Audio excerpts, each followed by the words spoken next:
шунавандагони азиз ва меҳрубон, мо чанд сухан дар бораи ҳаёт ва эҷодиёти нависандаи муосири тоҷик Ҷалол Икромӣ сухан мекунем.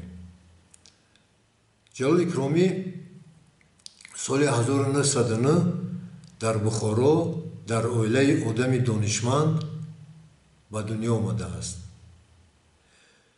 ва чӣ хеле ки дар ёддоштҳои худи Ҷалол Икромӣ қайд шудааст,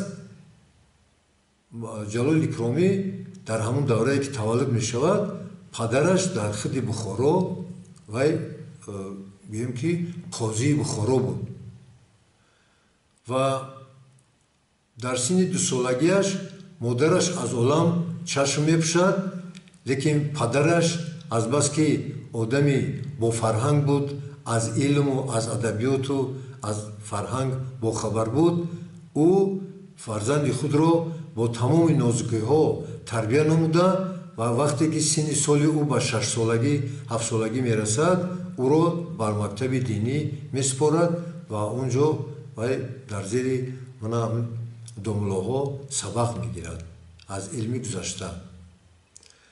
ва соли 1920 вақте ки инқилоби Бухоро ғалаба мекунад ва ҳокимияти амурати Бухоро барҳам мехӯрад ва дар Бухоро мактабҳои советӣ, мактабҳои манам гӯем ки таҳсилоти умумӣ кори худро оғоз мекунанд ва соли 1920 мана хондани мактаби кӯҳнаро тарк намуда худи Ҷалол Икромӣ ба мактаби советӣ дохил мешавад ва онҷо то соли 1927 таҳсил мекунад.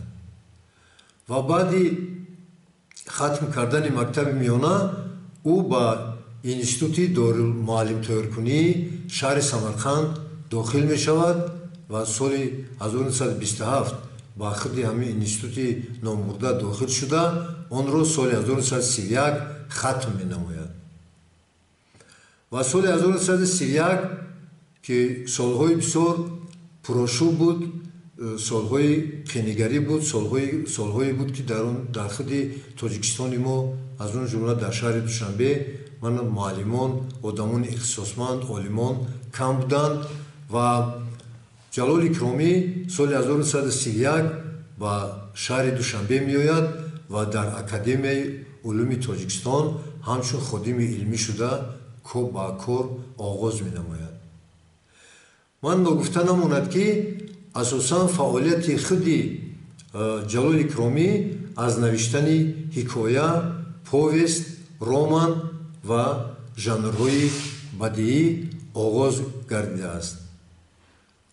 хоб аввалин асаре ки мана қисса гӯем ин повест аввалин қиссае ки Ҷалол Икромӣ навишта буд соли 1932, ин қиссаи мана Тори Анкабут ном дошт ва бевосита баъди он ӯ бо қиссаи худи Тирморро менависад. баъди вай ба навиштани боз романҳо оғоз менамояд.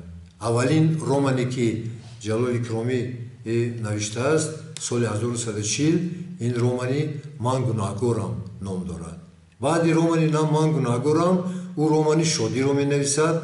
баъди романи Шодӣ баъди гӯем ки соли 41 ҷанги бузурги ватанӣ сар мешавад ва баъд соли 45 ҷанг ба охир мерасад. баъди соли 45 Ҷалол Икромӣ аз солҳои 50 сар карда ба навиштани асарҳои сегона оғоз менамояд.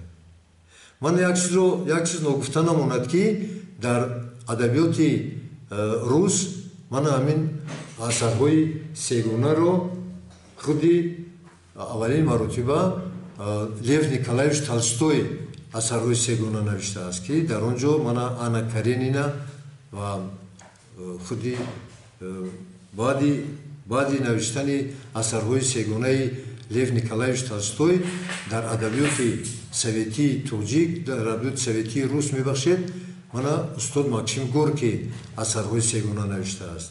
ки бо номи асарҳои сегонаи ӯ бо номи бачагӣ сар шудааст.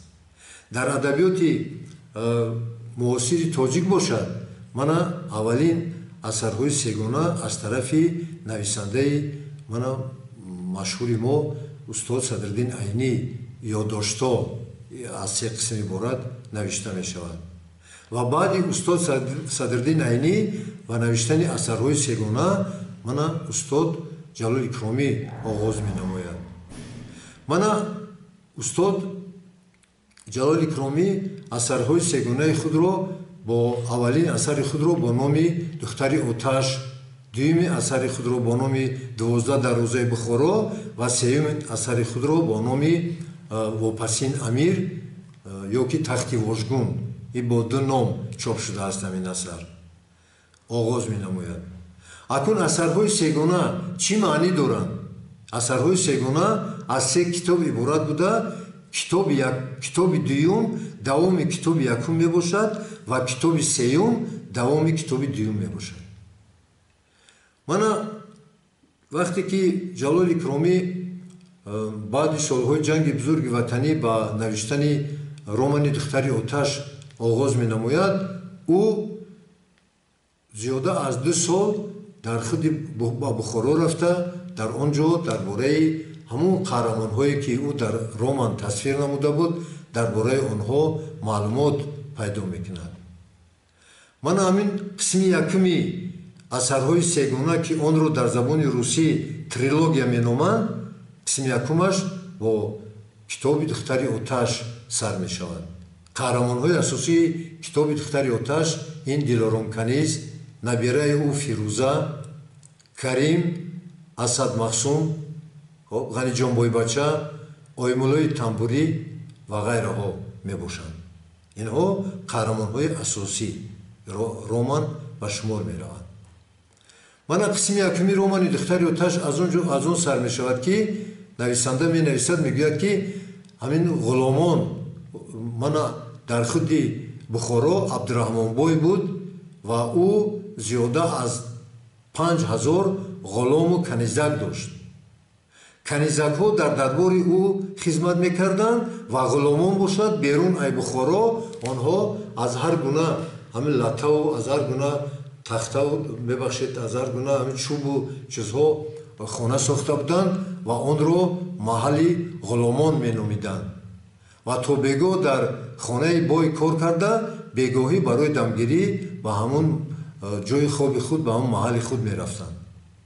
нависанда мегӯяд ки дар ҳамон кӯчаи ғуломон Дилором Канизи 70сола ки бо набирааш, ки он набирааш 16сола буд, Фирӯзабону, ҳарду мегӯяд суҳбаткунон омада истода буданд ва онҳо омада ба хонаи Дилором Каниз дарвозаро кушода медароянд ва Дилором Каниз ба болои кат дароз кашида ва набирааш мегӯяд ки ба ман як пиёла чой биёр. як пиёла чой меорад ва нисфи шаб буд ки худи Ҳайдарқул ки ин қаҳрамони асосии худи роман ба шумор меравад, Ҳайдарқул ба хонаи худи Дилором Каниз меояд нисфи шабӣ. хай бад дуруд, Ҳайдарқул худаш дар Русия буд, ин коммунист буд. дар Русия дар яке аз заводҳои машинабарории Россия ӯ ҳамчун коргар кор мекард. ва вақте ки ба худи ки ҳамсӯҳбат мешавад Дилором Каниз ва мегӯяд ки ман бояд ки қасоси худамро аз Ғаниҷон Бойбача гирам. акун барои чӣ?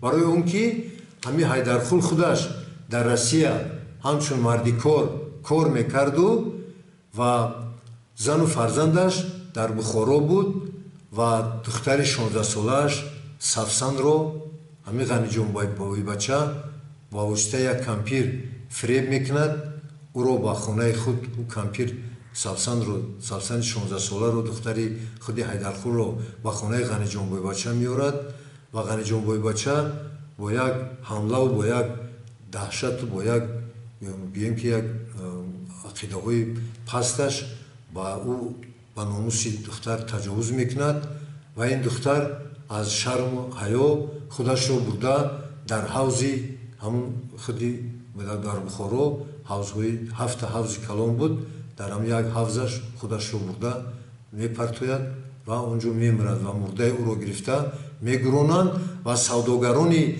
Бухоро хабари мурдани духтари Ҳайдарқул Сафсанро ба худи Ҳайдарқул дар Россия бурда мерасонанд ва Ҳайдарқул аз Россия аз шаҳри Москва пои пиёда ба Бухоро меояд барои гирифтани қасоси духтараш. ва вақте ки мегӯяд ки ман бояд Ғаниҷонбойбача мегӯяд пагоҳ тӯй дорад, бо зани чорум мегирад, хонадор мешавад ва Ҳайдарқул мегӯяд аз ки якум маслиҳат мепурсад. Ин Дилором Каниз худаш бисёр як зани маслиҳатчӣ буд. Агар бою камбағалҳое ки дар ҳамун Бухоро онҳо худоӣ ё ки гӯем ки нони худоӣ ё ин ки тӯи маърака мекарданд, дар сари дег албатта Дилором Канизро мегузоштанд, чунки Дилором Каниз бо як маҳорати хеле хуби гӯем ки ҳамин хӯрокпазиш ошпазиш хӯрокҳоро бо тартиб тақсим мекард ва ҳама баробар хӯрок мехӯрданд ва ҳеҷ кас аз он маърака норозӣ намерафт.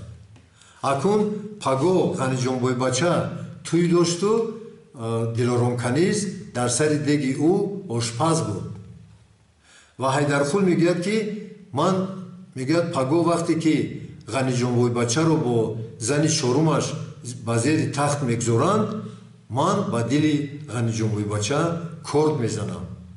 Дар ин ҷо Дилором Каниз мегӯяд ки не мегӯяд Ҳайдарқул ту мард бош, мегӯяд дар ҳама кор мард бош, ин корро накун, ту танҳо ҳастӣ, туро дастгир мекунанд, туро нобуд мекунанд. Ҳайдарқул аз нияти худ барнамегардад ва пагоҳ вақте ки дар хонаи Ғаниҷонбойбача маърака мешавад, Ҳайдарқул либосҳои дарвешӣ пӯшида рафта дар он ҷо ва табақ мекашид, хизмат мекард ва он лаҳзаеро интизор буд ки кай Ғаниҷонбойбача бо арӯси худ ба тахт мебароянд. Хай садои карнаи сурнаи баланд мешавад ва Ғаниҷонбойбачаро ҳамроҳи арӯсаш ба зери тахт мегузоранд ва Ҳайдарқул дар ҳамин лаҳза, дар лаҳзае ки ҳама саргарми базму бозию рақсу суруд буданд, дар ҳамин лаҳза кордро аз ҷайби худ кашида ба синаи худи Ғаниҷонбойбача корд мезанад ва бо як маҳорат, бо як чолокӣ аз байни мардум ӯ гурехта худашро пинҳон мекунад. мана ҳамин тавр дар домани худи духтари Оташ ҳаёти мана худи мардуми меҳнаткаши халқи Бухоро, мардуми азияткашидаи халқи Бухоро, мардуми ватандӯсту инсондӯсти камбағали халқи Бухоро бо як маҳорати хеле баланди нависандагӣ тасвир карда шудааст ва нависанда дар романи худ на ин ки ҳаёти мардуми камбағал, балки ҳаёти боён, разилон, онҳое ки халқро азоб медоданд, халқро нобуд мекарданд, онҳое ки аз болои халқ онҳо ҳукмронӣ мекарданд, низ ман даҳшати онҳо, ваҳшиёнагарии онҳоро низ дар романи худ хеле бо устодона тасвир намудааст.